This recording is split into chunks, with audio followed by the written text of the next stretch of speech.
E aí, gente? Beleza? Tranquilo? Tudo bem com vocês? Bom, eu gostaria de falar que estamos ao vivo, mas não estamos ao vivo, tá?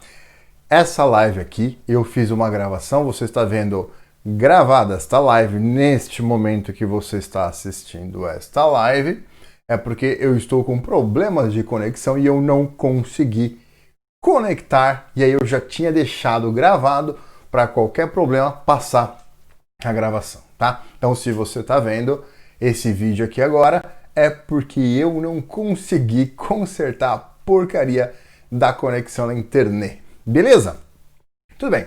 Mas semana que vem a gente volta ao vivo na boa, sem problema nenhum. Até lá já vai ter tudo resolvido. Beleza? Só para não deixar vocês na mão, eu falei que ia fazer, assim como eu digo sempre, toda quinta-feira, 19 horas, vai ter live, seja live ao vivo mesmo ou gravada. Beleza, gente? Então vamos lá. Hoje eu vou resolver com vocês a prova da PUC de Campinas, tá? Eu deixei para fazer a PUC de São Paulo na semana que vem, porque aí eu vou estar ao vivo, é uma prova um pouco mais difícil, e aí eu vou conseguir tirar dúvidas de vocês ao vivo e a cores. Beleza? Então hoje a gente vai fazer a PUC de Campinas e semana que vem a PUC de São Paulo, tá? PUC de Campinas, provinha bem suave, bem tranquila, né? Vocês vão perceber que não vai gastar muita energia de vocês para fazer essa prova, tá? Vamos lá, vamos a ela. Primeira questão, acompanhe aqui comigo, por favor. Diz assim, ó, considere o texto abaixo para responder as questões de números 34 a 37. O mar e o aquecimento global. O termo aquecimento global é utilizado para caracterizar o aumento da temperatura média da Terra ao longo dos anos. Segundo a Organização Meteorológica Mundial, hoje o planeta está quase 1 grau mais quente. Vamos tentar anotar, grifar aqui qualquer dado que ele possa fornecer para a gente, que a gente possa usar nos exercícios que estão por vir, tá? Então, quase 1 grau mais quente do que estava antes do processo de industrialização. Esse aumento de temperatura causa o derretimento das geleiras e placas de gelo ao redor do mundo. Então, o gelo derrete. E essas pedras de grandes áreas de gelo na superfície podem acelerar o aquecimento global, pois menos energia proveniente do Sol seria refletida para a Terra. Um resultado imediato do derretimento das geleiras é o aumento do nível médio do mar. Cientistas notaram que esse aumento foi de 17 centímetros no decorrer do século XX. Projeta uma elevação contínua do nível do mar até o longo do século XXI, prevendo inundações em algumas cidades próximas à costa, tá? Então veja, a gente vai fazer da questão 34 a 37, sabe? Só que a de física começa na 36, então é essa questão aqui e a próxima que a gente vai usar esse texto. Devido ao aquecimento global, em determinado ano, a perda de gelo da Groenlândia foi na ordem de 4 vezes 10 a décima toneladas, tá? Considerando que o gelo estivesse inicialmente a 0 graus Celsius, o calor específico da água seja 4,2 vezes 10 ao cubo joules por quilograma grau Celsius, e desprezando as perdas de calor, a quantidade de calor absorvida pela massa de água, então a pergunta é essa, tá? A quantidade de calor absorvida pela massa de água proveniente do gelo perdido na Groenlândia naquele ano após a fusão, para que a sua temperatura se elevasse de até 10 graus Celsius, foi de aproximadamente. Bom, ele quer aqui, né, a quantidade de calor, tá?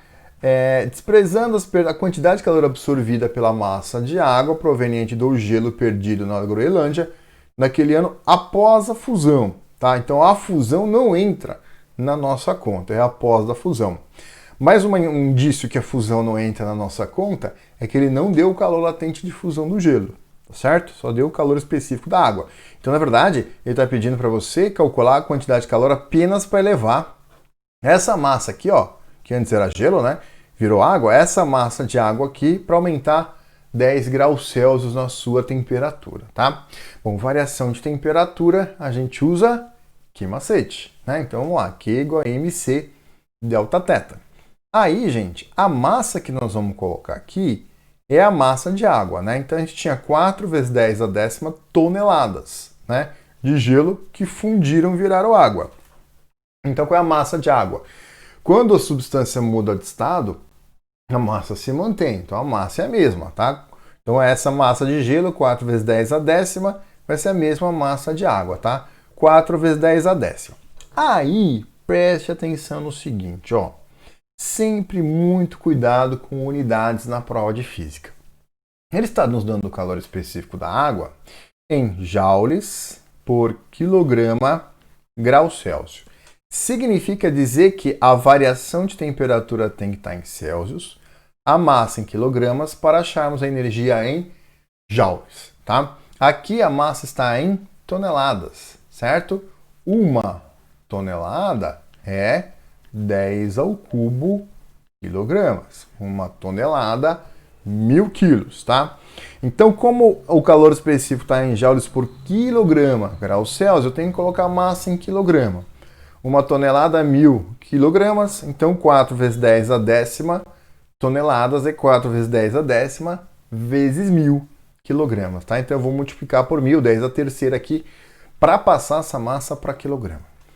Agora sim, acertamos as unidades, né? Dá para colocar aqui o calor específico, 4,2 vezes 10 ao cubo, e a variação de temperatura já está em Celsius, 10 graus Celsius. Então, gente, é só fazer essa continha aqui, tá? Então vai ficar 4 vezes 4,2 dá 16,8, né? Aí 10 a décima vezes 10 ao cubo, 10 a 13, 10 ao 13 vezes 10 ao cubo, 10 a 16, tá? 10 a 16 vezes 10 aqui, 10 a 17, maravilha. 16,8 vezes 10 a 17 é a mesma coisa que 1,68 vezes 10 a 18 joules, que nos dá a alternativa E, 1,68 vezes 10 a 18 joules. E aí matamos a primeira questão. Então, se você reparar nessa primeira questão aí, ó, basicamente usamos a quantidade de calor sensível, uma questãozinha bem simples, tá? Só um pouquinho de atenção em relação às unidades. Beleza, gente?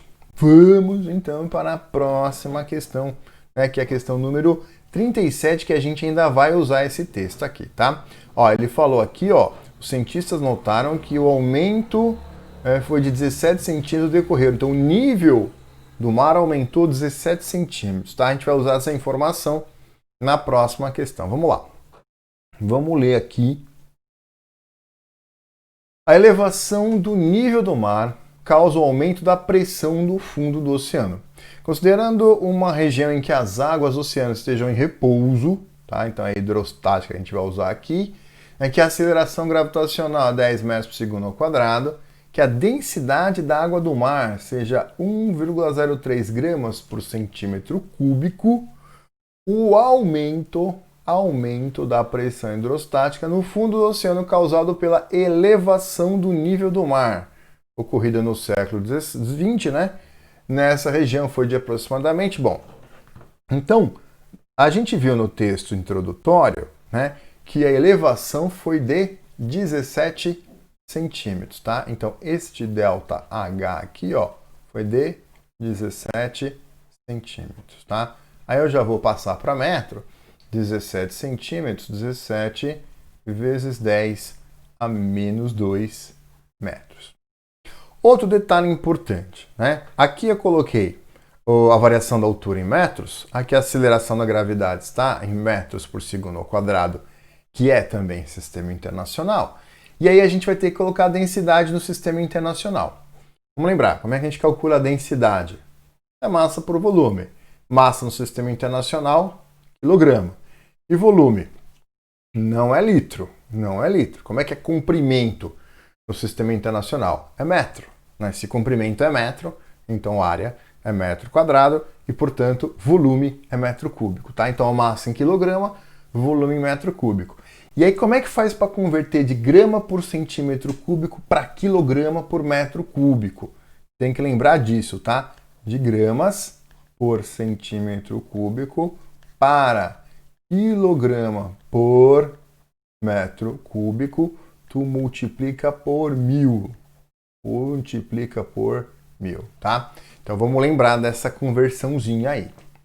Muito bem, então o que acontece? A elevação do nível da água aumenta a pressão lá no fundo, tá? Ele quer esse aumento.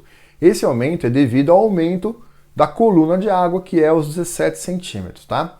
Então a gente sabe que a pressão hidrostática é dGH. D é a densidade, G é a aceleração da gravidade e H é a altura, tá? Como ele quer a variação da pressão, tá? Então a gente vai falar ΔP é dG delta H, tá? Então a gente vai usar a variação da altura aqui, tá? Então a densidade da água, olha lá, é 1,03, só que a gente vai ter que passar para quilograma por metro cúbico. Como? Multiplica por 1000. Então é 1,03 vezes 1000, tá? O G é 10 e a variação da altura em metros, 17 vezes 10 a menos 2, tá? E aí é só fazer a continha, 1,07 vezes 17 dá 17,51.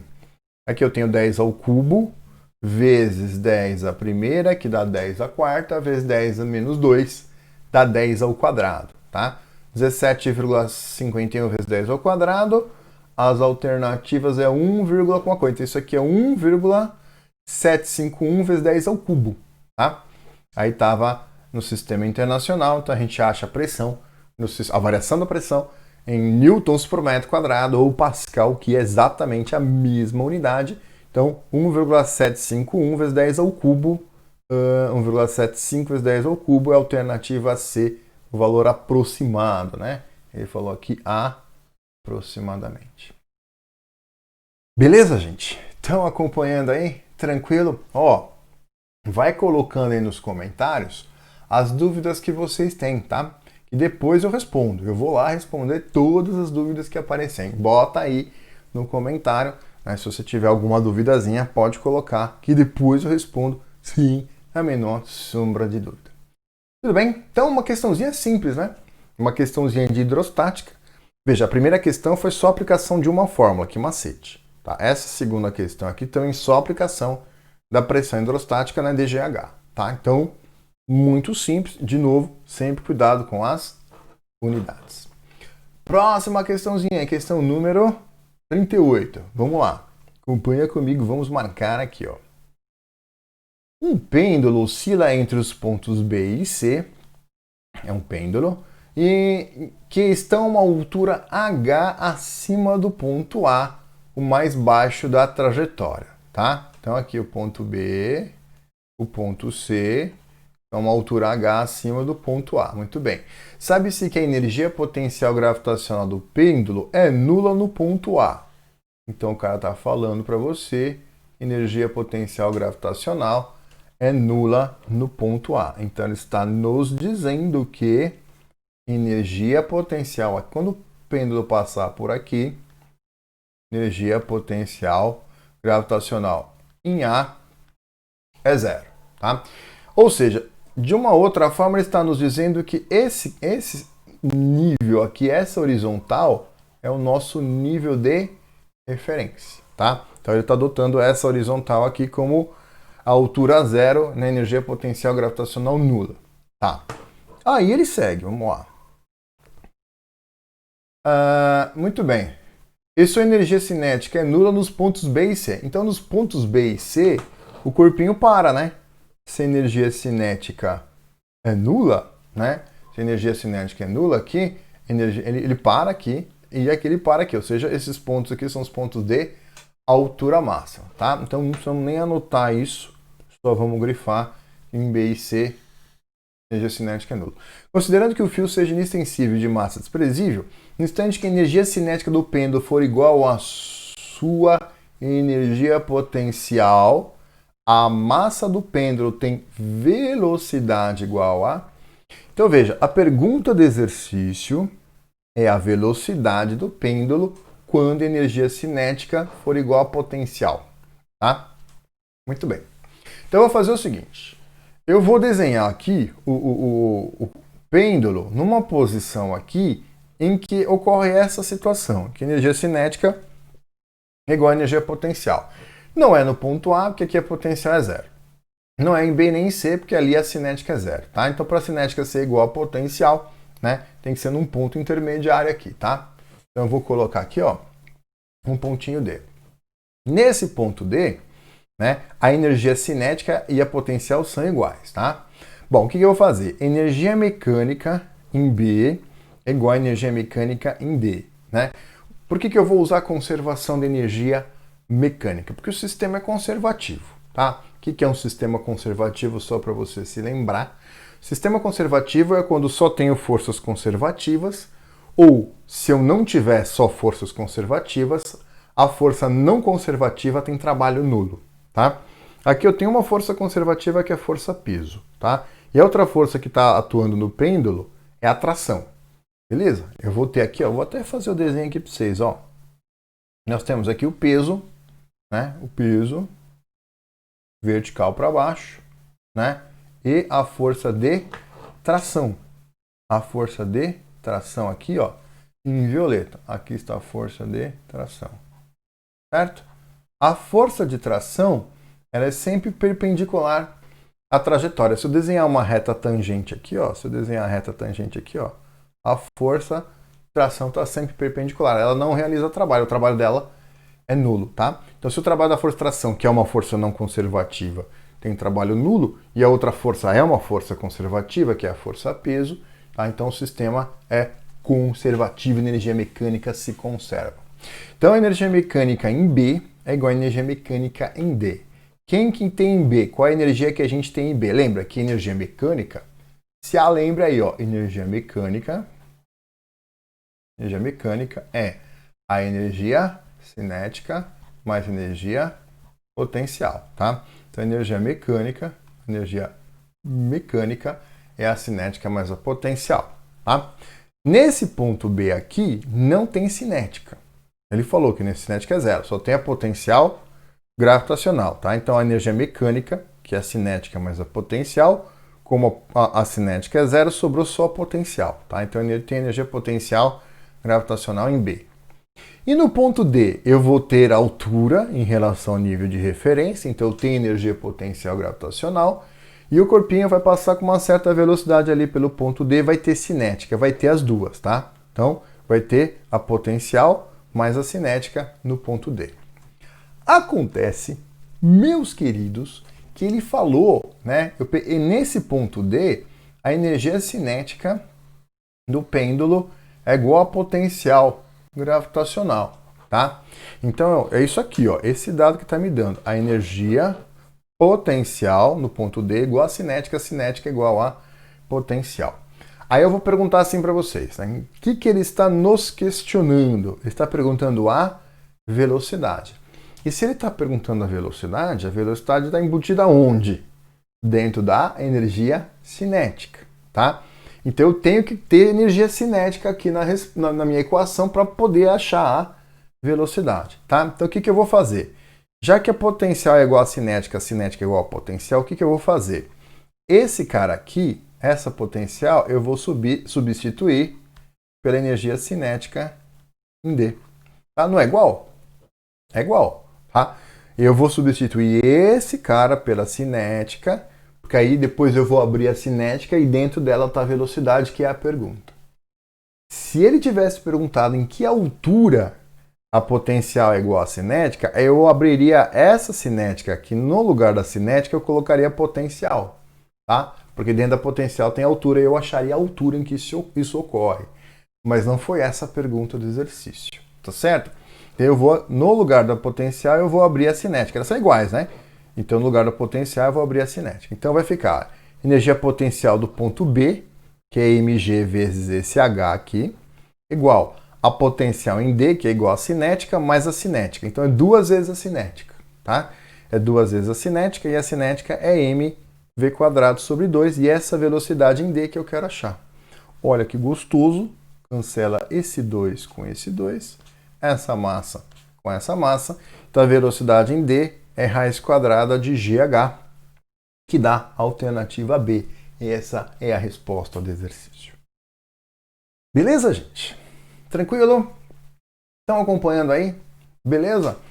Bota aí, tá com dúvida? Escreve aí para mim nos comentários, por favor. E você que não está assistindo a live, que não é ao vivo neste momento, mas não está assistindo em casa depois, não é uma quinta-feira às 19 horas, também pode escrever aí, tá? Escreva aí para mim, por favor, se você tiver dúvida, que eu respondo. Pode demorar um pouquinho, mas eu respondo. Muito bom. Próxima questão, vamos lá. Olha, uma questão de ótica, que gostoso, hein? Vamos lá. Não sei vocês, gente, mas quando cai uma questãozinha de ótica, parece que dá aquela relaxada, né? Parece que a questãozinha de ótica é uma questão mais suave. Não sei o que vocês acham, mas eu penso dessa forma, tá? Vamos lá, vamos fazer. A figura mostra duas lentes delgadas. Professor, o que é uma lente delgada? É uma lente fina, tá? E quando o cara fala para você que a lente é fina, é porque ela obedece às condições, gente, desde Gauss. A gente não estuda, né, as imagens formadas por lentes grossas, tá? Elas não obedecem às condições. Então, as condições, gente, desde Gauss, né, uma delas fala que a curvatura da lente tem que ser muito suave. Ou seja, a lente pode ter uma face curva, mas a curvatura é muito suave. Isso faz com que a lente como um todo seja mais fina, tá? Então, quando ele falar para você que a lente é delgada, que a lente como um todo, ele não está se referindo à borda da lente, tá? A lente como um todo é fina, é porque ela forma imagens nítidas, tá? Então, temos duas lentes que formam imagens nítidas, uma divergente e a outra convergente, de distâncias focais de mesmo valor absoluto igual a D, tá? Então, olha só, aqui está a lente divergente, tá? E aqui seria o foco, né? O objeto está no foco, ele falou que a distância focal é D, o objeto está no foco na lente divergente, tá? E para a lente convergente, né? O objeto está duas vezes o foco, o objeto está no antiprincipal, também chamado de antifoco. As lentes distam 3D uma da outra e estão dispostas de modo que seus eixos principais sejam coincidentes. Entre elas e sobre o eixo principal das lentes encontra-se um objeto luminoso a uma distância d da divergente e 2d da convergente.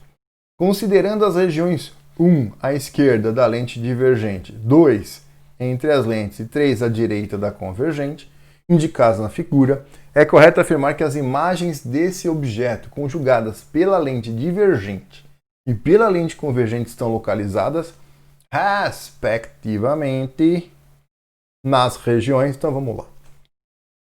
Então eu vou fazer primeiro a imagem na lente divergente, depois na convergente, tá? Então eu vou pegar o objeto, a lente divergente está aqui, tá? O objeto está sobre o foco. Ele falou que a distância focal é D, o objeto está sobre o foco. E ele faz, entra paralelo, sai pelo foco. Lembre-se que a lente é divergente, né? O raio vai entrar paralelo ao eixo principal, aí o raio vai abrir aqui para cima e o prolongamento deste raio é que passa pelo foco. O segundo raio notável que a gente vai usar é o incide pelo centro óptico. O raio que incide pelo centro óptico não desvia, passa reto. A imagem é formada pelo cruzamento dos raios que emergem, os raios que saem da lente. Eu vou ter este raio aqui saindo e este raio aqui saindo. Esses dois raios, se você continuar esticando eles para a esquerda, não vão cruzar. Então eu prolongo eles para a direita. Veja que o prolongamento desse raio que está saindo já está aqui, tá? E o prolongamento desse raio que está saindo cai sobre o raio incidente, aqui, ó. Então os prolongamentos se interceptam aqui. Aqui eu tenho a imagem formada pela lente divergente. Beleza? Agora vamos botar a lente convergente aí, ó. E aí, ó, o objeto está 2D da lente e D é a distância focal, então o objeto está sobre o antiprincipal da convergente, tá? Então o objeto está sobre o foco da divergente, eu coloquei o foco aqui em azulzinho, né? E está sobre o antiprincipal da lente convergente, tá? Em cinzinha aqui, ó, cinzinha. Agora eu esqueço a lente divergente, tá? Então tem raios que saem aqui do objeto, né, que vão pegar na lente. Nós vamos desenhar dois notáveis. Entra paralelo, sai pelo foco. Incide pelo centro óptico, não desvia. Aí cruzou aqui, tá? Então a imagem formada está sobre o outro antiprincipal. Imagem na lente convergente. Beleza? Respondendo exercício. Ele chamou de região 1, essa região à esquerda da divergente, tá? Então aqui é a região 1. A região 2 é entre as lentes, aqui é a região 2. e a região 3 à direita da convergente, região 3, tá? Então as imagens conjugadas pela divergente e pela convergente, a divergente, a imagem da divergente está na região 2, e a imagem da convergente na região 3. 2 e 3, alternativa C de chuchuzinho. Beleza, gente? Tranquilo? Aparentemente, né, um exercício um pouquinho mais chato, tá? Mas assim, não pediu conta nenhuma, né? Era só você saber montar as imagens. Tranquilo, gente? E vamos para a última questão. Olha só, a PUC de Campinas tem 5 questõezinhas só de física, tá? Então é relativamente mais suave. Vamos lá. Vamos anotar os dados aqui, ó. A figura mostra a região entre duas placas planas paralelas eletrizadas com cargas de sinais opostos, tá? Então nós temos como se fosse um capacitor que produzem nessa região céu, campo elétrico uniforme com direção perpendicular aos planos das placas e o sentido da placa positiva para a placa negativa. Tá bom, então ele deu aqui, ó, né, perpendicular, né, e de cima para baixo, positivo para o negativo. Nessa região existe também um campo magnético uniforme. Uma partícula eletrizada com carga elétrica positiva, isso é importantíssimo, positiva, foi lançada entre as placas com velocidade de direção perpendicular ao campo elétrico, com o sentido da esquerda para a direita. Então temos aqui, ó, está sendo lançada aqui, né, para a direita. Considerando desprezível a ação do campo gravitacional. Opa, não tem força-peso. Peso é mg, se o g é desprezível, o peso é também desprezível. Para que a partícula mantenha movimento retilíneo uniforme na região entre as placas, o campo magnético deve ter direção. Então vamos lá. Então vamos fazer aqui, ó. Eu tenho um campo elétrico aqui, ó, entre as placas, tá? E eu vou colocar a partícula aqui no meio. E ela está sendo lançada aqui, ó, com uma certa velocidade na horizontal, tá? Já vou colocar esse vetor aqui dela na horizontal. Muito bem. Quais são as forças envolvidas? A partícula positiva é repelida pela placa positiva que está em cima e é atraída pela placa negativa que está embaixo. Ou seja, a ação, né, dessas placas sobre a carga positiva vai me dar uma força elétrica apontando para baixo. Beleza? Beleza. Aí ele falou que o movimento é retilíneo uniforme. O que significa isso? Movimento retilíneo uniforme, tá? Então, não tem aceleração para fazer curva, porque em linha reta não tem aceleração centrípeta, e não tem aceleração tangencial, porque é uniforme, tá? Então não tem nem aceleração para mudar o módulo da velocidade, que é a tangencial, e nem para mudar a direção da velocidade, que é a centrípeta. Então não tem aceleração, tá? Ou seja, isso aqui, essa informação diz para nós que a resultante é zero. Beleza? Para que a resultante seja zero, se eu tenho uma força para baixo, para cancelar, para equilibrar essa força, eu tenho que ter uma força vertical para cima de mesma intensidade da que está para baixo, tá? Então, quem vai ser essa força? Vai ser a força magnética, tá? Então eu vou ter uma força magnética vertical para cima e a intensidade dessa força magnética tem que ser a mesma intensidade da força elétrica para que a partícula continue em movimento retilíneo uniforme. Beleza? Então, gente, a gente já sabe como é que a força magnética é vertical para cima e o vetor velocidade é horizontal para a direita. Tendo esses dois vetores, eu consigo achar o vetor indução magnética, o vetor B. Tá? Aí a pergunta é, que mão que você usa? A esquerda ou a direita? Começar pela regra da mão direita número 2. Tá? Como é que é a regra da mão direita? A regra do tapa. Né? O dedão aponta para velocidade, os dedos apontam para o campo, né? E o tapa é a força. Isso se a carga for positiva. Só que a carga é positiva. Ó, carga elétrica positiva. tá? Então, ó, relembrando a regra da mão direita número 2 é isso aqui, tá? Então, o dedão aponta para a velocidade, os dedos para o campo, e se a carga é positiva eu dou tapa com a palma da mão, se fosse a carga negativa eu tapa com as costas da mão. Neste caso, a velocidade é horizontal para a direita, tá? Então eu vou fazer aqui, tá? O dedão está apontando para a direita, né? Aí a força é o tapa, é para cima. O dedão para a direita e dá o tapa para cima, os dedos têm que estar entrando, tá? Que vai dar o campo, tá certo? Então eu fiz a foto aqui da minha mão, é assim, ó. O dedão tá para a direita, né? A força tá para cima, né? Ó, a velocidade para a direita, né? A velocidade é o dedão, a força magnética para cima e os dedos aqui estão entrando no plano papel, tá? Então vai aparecer uma bolinha com xizinho, beleza? Então é perpendicular ao plano da figura, né? Com sentido para dentro da folha, tá? Então a resposta a gente já sabe, é a alternativa I. Agora, se você resolver usar a regra da mão esquerda, funciona também, tá? Fui bem no vestibular. FBV, tá? Então vamos começar FBV. O V, né? O V tá para direita, beleza? A força que o dedão tá para cima. E aí o indicador está aqui, ó. O indicador está entrando, né? Então, ó, V para a direita, a força para cima e o dedo indicador entrando, tá? Olha lá, essa é a regra da mão esquerda, quando a carga é positiva. E o desenho aqui, ó, a velocidade horizontal para a direita, né? A força está para cima, a força magnética está para cima.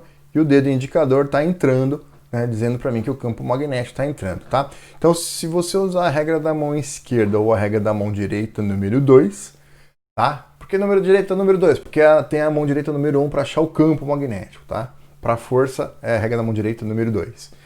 Se você aprendeu a regra da mão direita número 2 ou a regra da mão esquerda, tanto faz, o resultado final é o mesmo, tá? Alternativa E. Beleza, gente?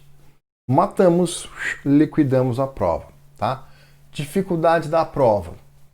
Ela pegou aspectos aí gerais, né? Da física como um todo, né? Foi uma de calorimetria, foi uma de hidrostática, foi uma de campo elétrico, né, e campo magnético, que foi essa última aqui, né? Foram mais duas, uma de ótica, a terceira e a última não lembro, mas pegou uma de cada parte da física aí e a dificuldade delas não muito grande, tá? Não muito grande. Bom, vale a pena você que vai fazer por Campinas pegar as dos anos anteriores, tá? Vai pegando as dos anos anteriores e vai fazendo essas provas, que isso vai te ajudar bastante, tá? É normal, é comum o cara repetir o jeitão da prova. Beleza, gente? Então, semana que vem, dia 22, às 19 horas, pode anotar aí, já clica no sininho para deixar anotado. Vamos para a resolução da PUC de São Paulo, tá? Então, essa eu ia fazer essa semana, puxei para a semana que vem, tá? Porque essa daí são 9 questões, e é uma prova um pouco mais trabalhosa, tá? Eu chuto aí 1h20 de live, mais ou menos, tá? E aí eu penso que vocês vão ter dúvidas, porque não é uma prova fácil. Essa aqui da PUC São Paulo não é uma prova fácil. Beleza? Se inscreva ali no meu Instagram, tendo dúvida pode mandar pelo direct do Instagram, tá? Física Resolve é o canal que você está agora comigo assistindo. Já clica lá no sininho, se inscreva se não tiver inscrito. Opa, deixa um monte de like aí pro vídeo, esqueci de pedir. Quem não chora não mama, tá? E o Telegram, todo dia, praticamente todo dia, eu mando uma questãozinha de primeira fase de FUVEST, tá? E no dia seguinte eu resolvo essa questão, beleza? A gente se vê então na semana que vem, dia 22, na live, aí ao vivo mesmo, tá? Na resolução da PUC de São Paulo. Valeu, gente! Obrigado pela paciência e pela audiência. Até semana que vem.